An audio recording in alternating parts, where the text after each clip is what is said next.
Head of the Center on Economic and Financial Power at the Foundation for the Defense of Democracies, Elaine Dezenski. Elaine, what's at stake today? Because we thought we had a deal with them to restart rare earth deliveries last time we met. What's going to change this time?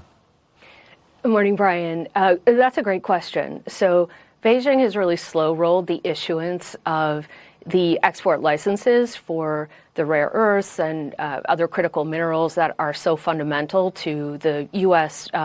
Defense industrial base and the broader industrial base. So this is a very serious issue for us.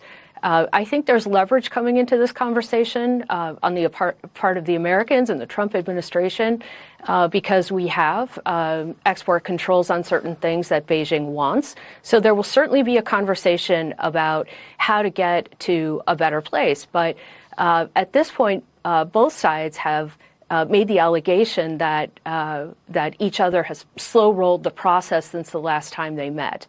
I think it's absolutely critical that these conversations are happening in London.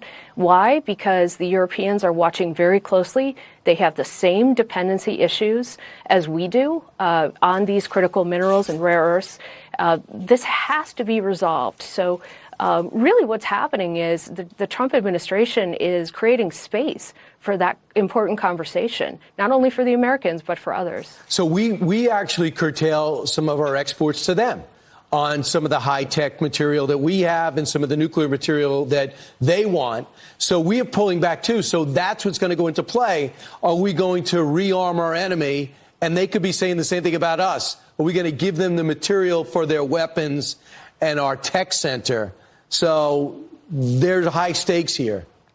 There are. I think we need to understand, though, the fundamental challenge for the U.S., which is Beijing has been engaging in a range of non-market coercive practices for many, many years. We see that across the battery supply chain, for example, where market manipulations, engaging in price volatility, trying to control the price of critical minerals has created an environment globally that makes it very difficult for other countries, including the U.S., to have processing at home. So we really need to bring up these non-market practices as the fundamental challenge.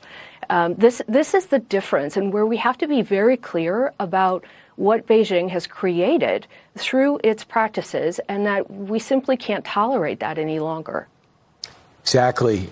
We have to do a Defense Production Act type rule, both sides behind it, to start manufacturing and refining our own rare earth and getting it wherever we can. It is of national security and a national emergency. Meanwhile, we hope everything goes well in London today. Thanks so much, Elaine. Appreciate it. Thank you.